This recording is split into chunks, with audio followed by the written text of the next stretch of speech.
Graças a Deus por todos vós, mencionando-vos em nossas orações e sem cessar, recordando-nos diante do nosso Deus e Pai, da operosidade da vossa fé, da abnegação do vosso amor e da firmeza da vossa esperança em nosso Senhor Jesus Cristo, reconhecendo, irmãos, amados de Deus, a vossa eleição, porque o nosso Evangelho não chegou até vós tão somente em palavra, mas sobretudo em poder, no Espírito Santo e em plena convicção, assim como sabeis ter sido o nosso procedimento entre vós e por amor de vós.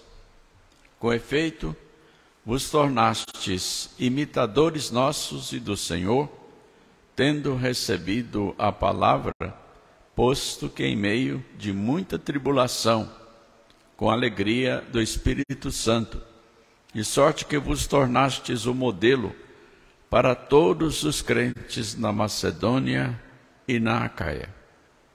Porque de vós repercutiu a palavra do Senhor não só na Macedônia e Acaia, mas também por toda a parte se divulgou a vossa fé para com Deus, a tal ponto de não termos necessidade de acrescentar coisa alguma. Pois eles mesmos, no tocante a nós, proclamam que repercussão teve o nosso ingresso no vosso meio e como, deixando os ídolos, vos convertestes a Deus, para servirdes o Deus vivo e verdadeiro e para aguardardes do céu o seu Filho, a quem ele ressuscitou dentre os mortos, Jesus, que nos livra da ira vindoura.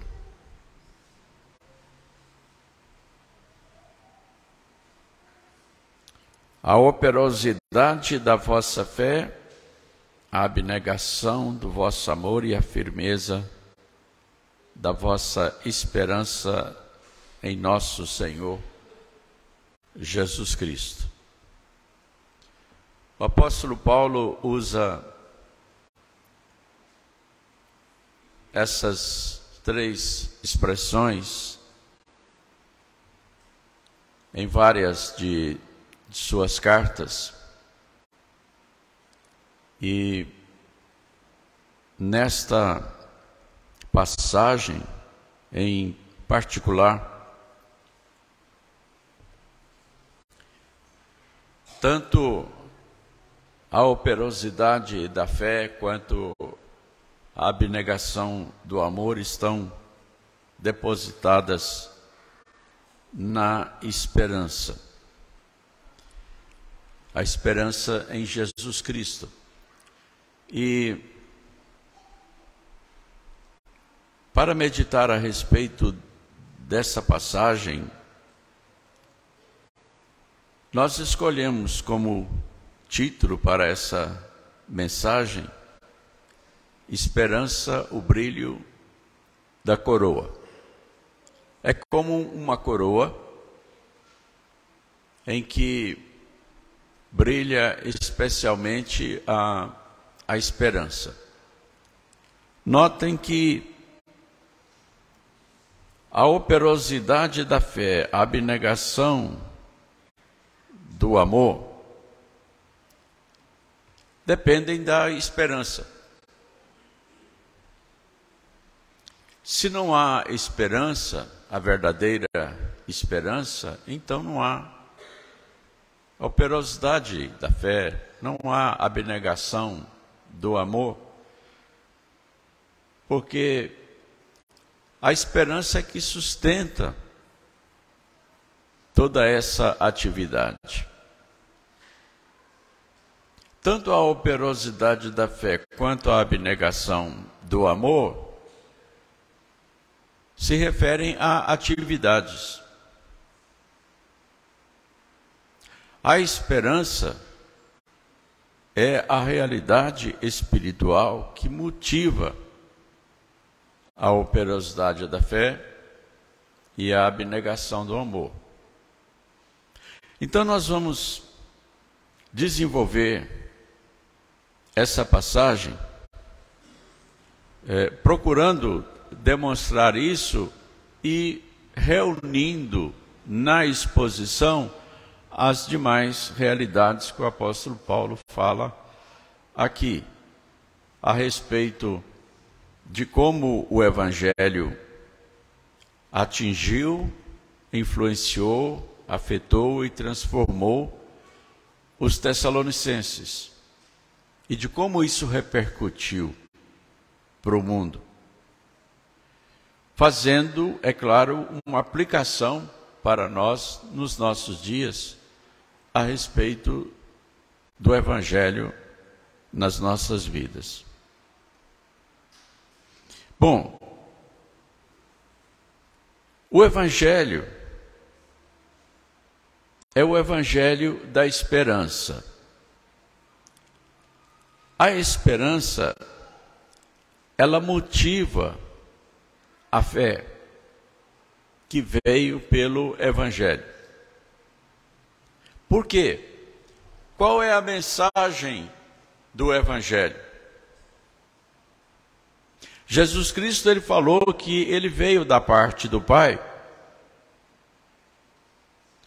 para nos trazer o conhecimento da vontade do Pai. Ele disse que as palavras que ele falava não eram dele, mas do Pai. Ele também disse que veio revelar o Pai. Quando Filipe pediu a Jesus que mostrasse o Pai, Jesus respondeu para Filipe: Filipe, vocês têm me visto. Como é que você pede para ver o Pai?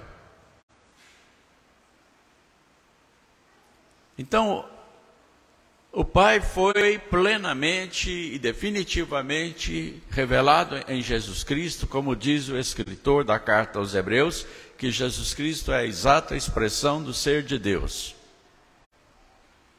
Então eles estavam diante de Deus. A Bíblia diz que Deus estava em Cristo reconciliando consigo o mundo.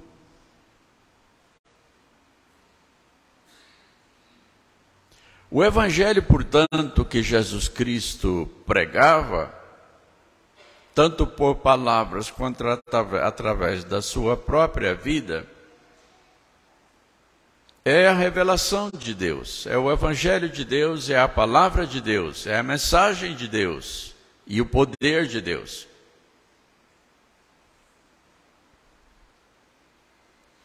Quando esse poder de Deus, essa mensagem de Deus, esse Evangelho de Deus, ele atinge a pessoa para a salvação, a primeira coisa que acontece na vida da pessoa é que ela entende que há esperança.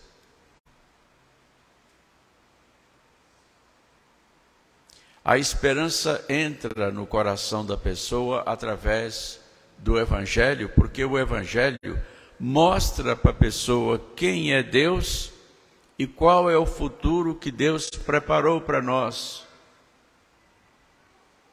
O mundo se transforma. O mundo se transforma porque agora a visão do mundo é outra. Nós estamos diante de Deus, vendo a Deus em Jesus Cristo e vendo o mundo como Deus o vê. Então a vida toma o seu verdadeiro sentido, a vida toma o seu verdadeiro significado. Tudo muda. Tudo muda. E a pessoa então passa a viver em prol dessa verdade e dessa esperança que ela acaba de conhecer. Deus abre diante de nós um futuro que nós podemos ver, e daí a palavra esperança toma para nós um outro sentido, o sentido de convicção, que é a palavra usada aqui em conexão com esperança e com o Evangelho.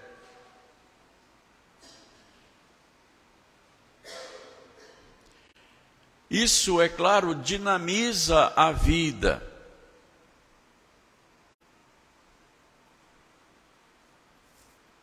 Começando por dinamizar a fé que Deus derramou no coração. O apóstolo Paulo usa essa tríade, fé, esperança e amor, porque elas são entrelaçadas.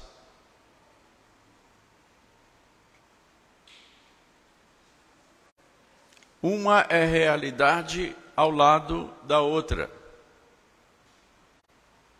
Onde uma está, as outras também estão.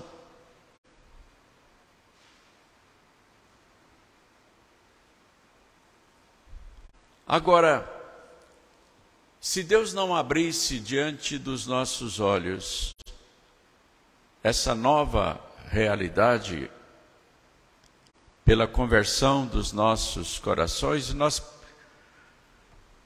continuaríamos sem esperança. O apóstolo Paulo, ele diz que antes de conhecermos a Cristo, nós éramos sem esperança e sem Deus no mundo. A esperança vem de Deus.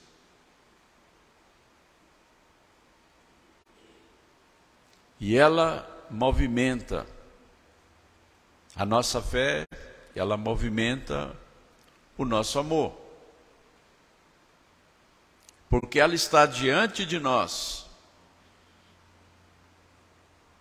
e está dentro de nós.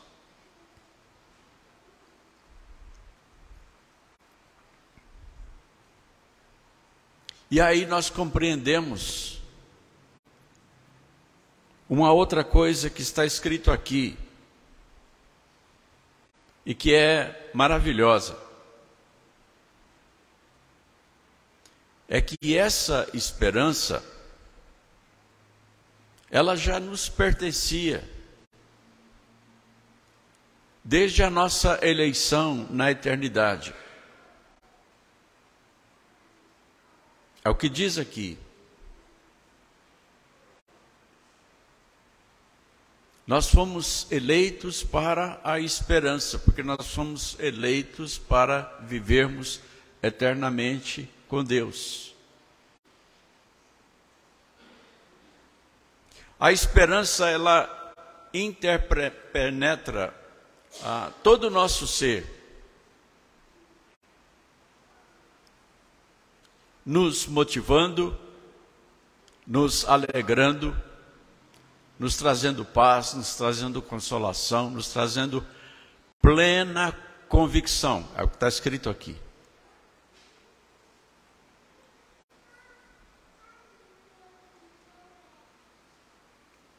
A esperança, portanto, ela provém do Evangelho e provém da eleição que o Evangelho nos apresenta.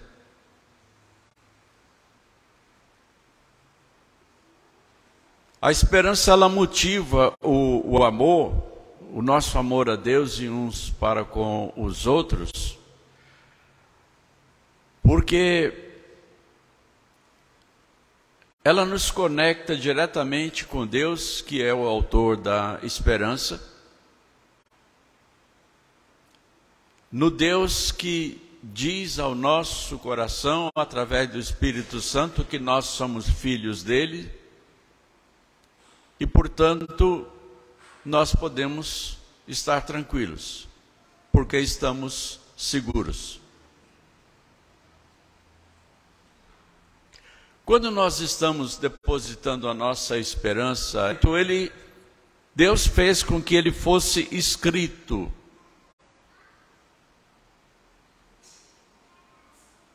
Ele está tanto no Antigo quanto no Novo Testamento.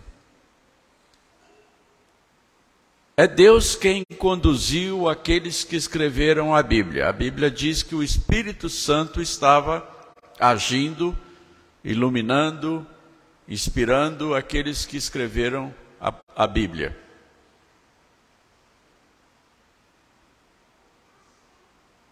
E lá no Novo Testamento, o escritor da carta aos Hebreus, escrevendo esse juramento, que já estava no Antigo Testamento,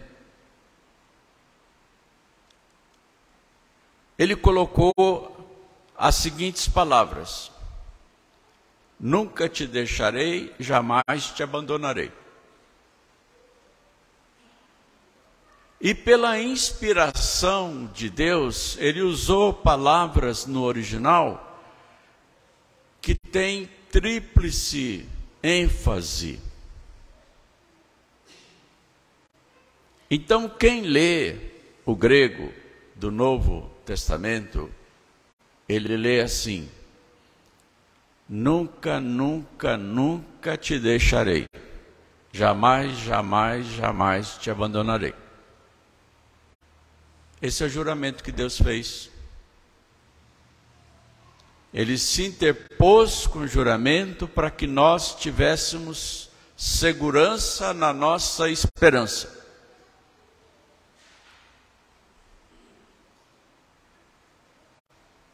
E ele fez mais uma coisa. A Bíblia diz que Deus, pelo Espírito Santo, derramou o seu amor nos nossos corações.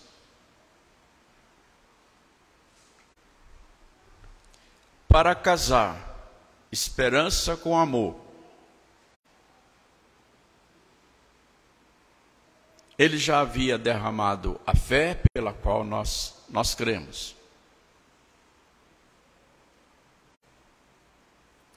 E ele derrama o amor com que nós amamos a Deus e uns aos outros. Isso não veio em camadas, uma coisa depois da outra. Isso veio ao mesmo tempo. Mas para efeito didático, nós estamos separando aqui, para nós percebermos que Deus faz as coisas perfeitamente.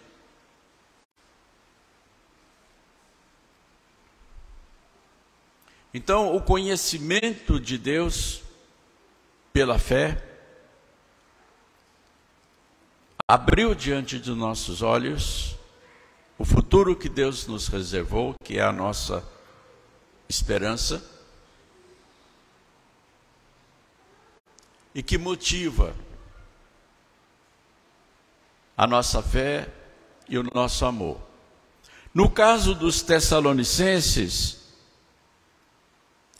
essa fé, ela era vista pela sua operosidade.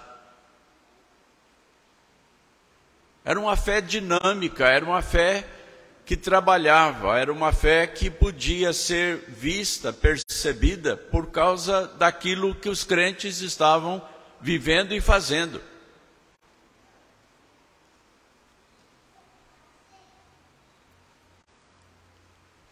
Aqui diz que pela fé e pelo amor a Deus, eles foram capazes de abandonar os ídolos. Ídolos milenares. Isso aconteceu também entre os efésios.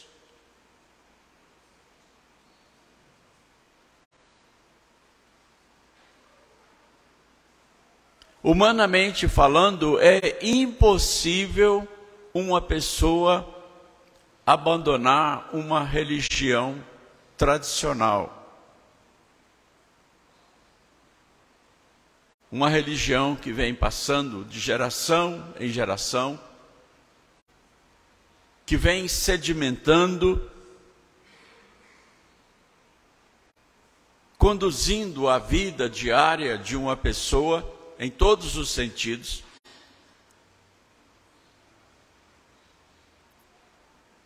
Uma pessoa que olha para o seu passado e vê os seus pais, avós, bisavós e etc., pautando a sua vida na mesma fé, na mesma religião,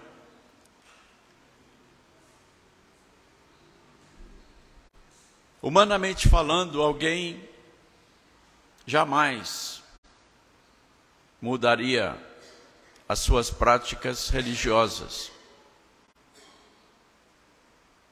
Mas quando o Evangelho chegou aos Tessalonicenses, que eram idólatras, que eram politeístas, adoravam a vários deuses, inúmeros deuses, aqui diz que eles abandonaram os seus ídolos, ou seja, abandonaram a sua religião.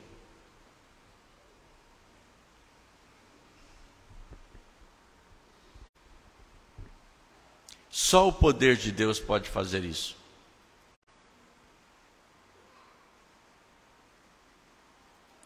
Quando eles abandonaram os seus ídolos, eles abandonaram a esperança que eles tinham naqueles ídolos.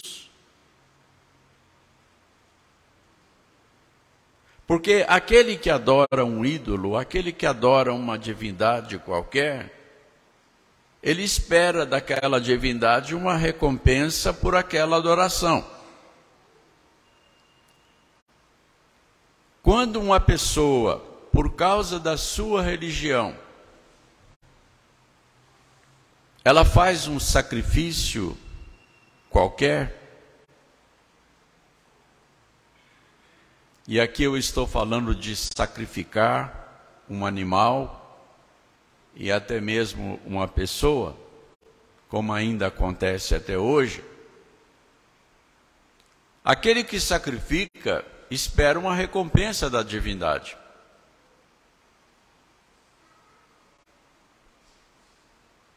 É uma forma de esperança. Ninguém vive sem esperança, porque quando alguém se desespera, o resultado é colocar um fim na vida.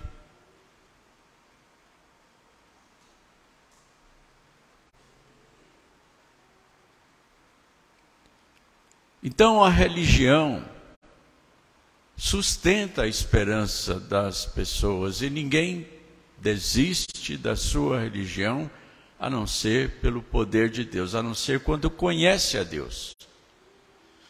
E aqui diz que os tessalonicenses abandonaram os seus ídolos, aqueles que se converteram. Isso é Deus agindo. Eles trocaram a esperança que eles tinham nos seus ídolos pela verdadeira esperança no Deus que sustenta a esperança. Então, a partir daí, aquela fé em Deus, ela gerou naquelas pessoas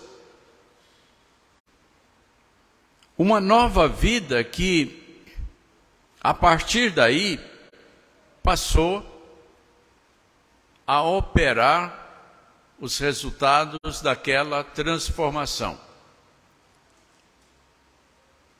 Na pregação do Evangelho, no testemunho do Evangelho, anunciando as grandezas de Deus, indo por toda parte, falando daquilo que Deus tinha feito na vida delas e vivendo o Evangelho que causava impacto tremendo, especialmente naquele tempo, naquela sociedade grega, de politeísmo, de adoração de várias divindades, de cultos pagãos, que envolviam inclusive orgias.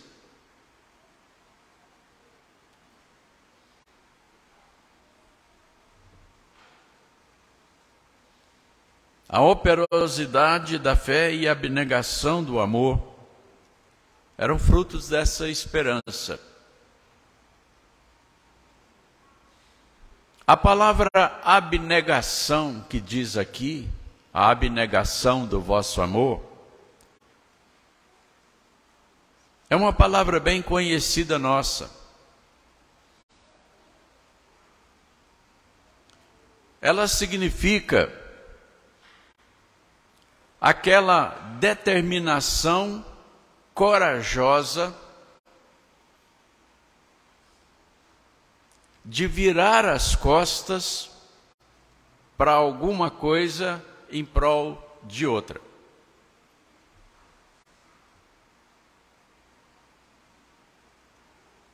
No caso dos Tessalonicenses, eles viraram as costas para toda a realidade da sua vida para viver de acordo com o Evangelho por amor a Deus.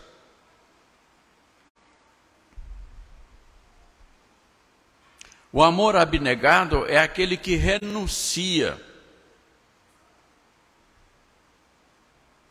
a tudo em prol, em favor, em troca de alguma coisa. Jesus contou a parábola do colecionador de pérolas, que quando achou a pérola dos sonhos, ele vendeu todas as outras que tinha, toda a sua coleção, para comprar aquela. Foi uma parábola que Jesus contou para falar a respeito do amor a Deus, do amor ao reino de Deus.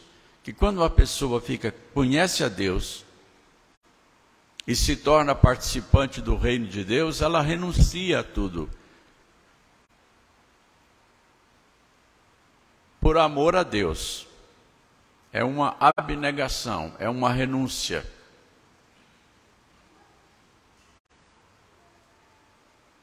Essa renúncia, com relação ao Evangelho, com relação a Deus, ela só acontece quando o Espírito Santo transforma o coração de alguém.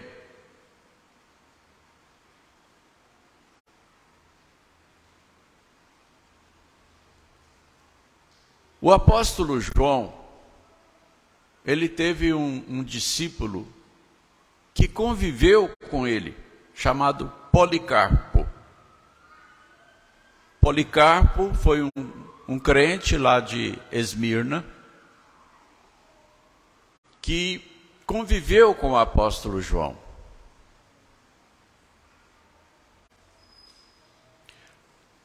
Policarpo tinha uma grande fé, uma fé operosa, um amor abnegado por Deus, de tal maneira que ele foi perseguido pelo Império Romano, pelo imperador em pessoa, porque Policarpo se negou a prestar adoração ao imperador. Policarpo era bispo na cidade de Esmirna, e os romanos construíram naquela cidade um templo ao imperador. Esmirna foi escolhida porque era uma cidade linda. Era uma joia do Império Romano. Então eles construíram ali um templo ao imperador. E todo cidadão precisava ir lá naquele templo e adorar o imperador. Dizer que o imperador era Deus. Então a pessoa recebia um certificado, e esse certificado livrava a pessoa de perseguição religiosa por parte do império. O culto ao imperador se tornou uma realidade histórica no Império Romano.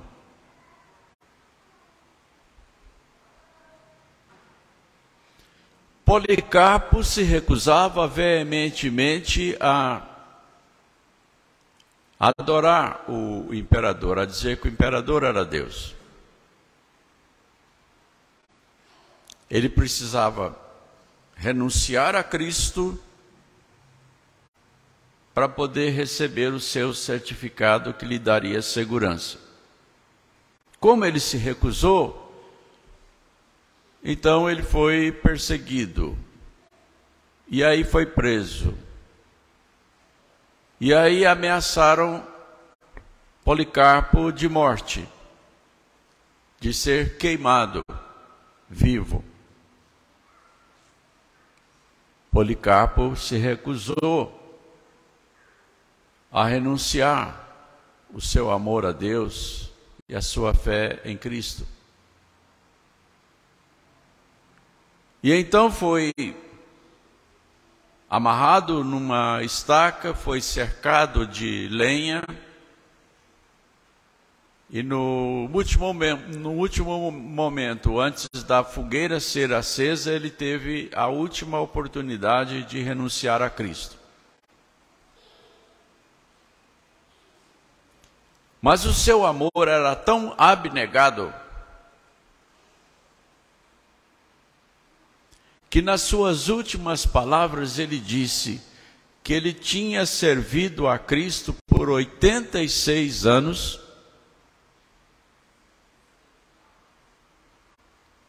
e que Cristo nunca o havia decepcionado.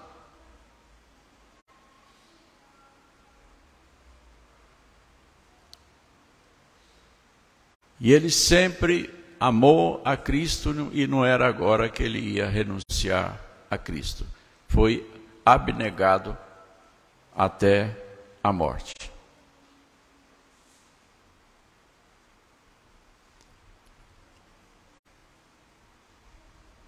A Bíblia diz que aqueles que forem fiéis até a morte receberão a coroa da vida. Aqueles que mesmo sendo ameaçados de morte, ou mesmo morrendo por causa do Evangelho, receberão a coroa da vida. Isso não significa que nós tenhamos que ter medo disso, porque o Espírito Santo vai nos capacitar a, se for necessário, a morrer por Cristo, como Policarpo morreu.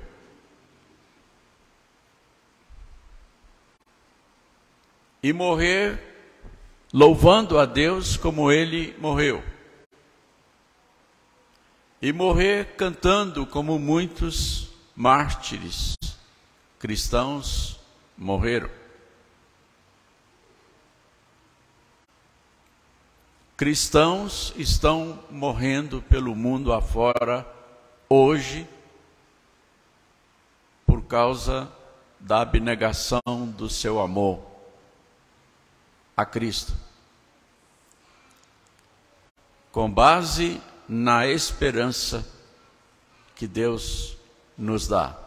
Porque se não houvesse essa esperança, ninguém iria se sacrificar, se martirizar por coisa alguma.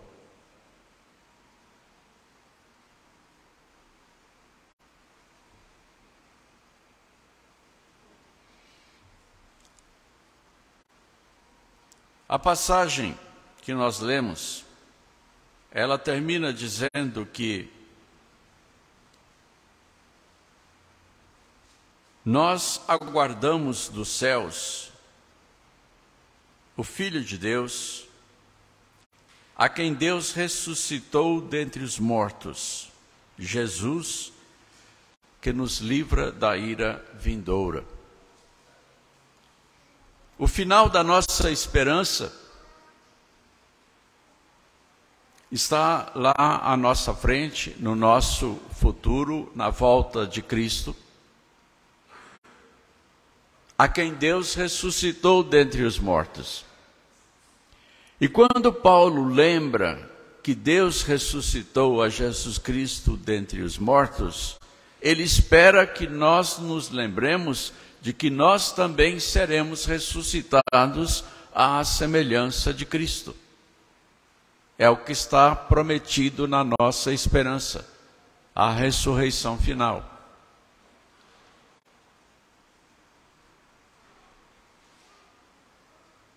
nós estamos olhando através dos olhos da esperança para esse futuro da volta de Cristo, do Cristo ressurreto, vendo pelos olhos da fé também a nossa ressurreição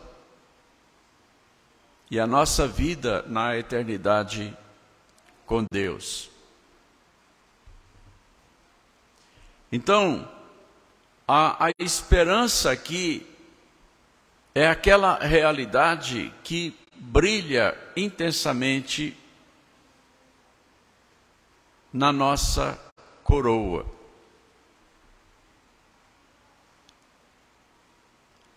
Porque o Senhor Jesus Cristo promete, quando ele escreve o Apocalipse, essa coroa. Nós cantamos um hino onde nós colocamos a nossa esperança nessa coroa. Essa coroa é a recompensa que Deus tem para cada um que voltou as costas para o mundo, para viver para Deus. Assim, nós olhamos para o futuro e para a expectativa de atravessar a fronteira final da nossa existência com tranquilidade, sabendo que, como Paulo disse, essa recompensa nos espera. O apóstolo Paulo, falando da sua experiência pessoal, ele disse que completou a carreira, guardou a fé e já agora a coroa da justiça está preparada e ele vai recebê-la. Irmãos, a esperança é a realidade da nossa existência com Deus.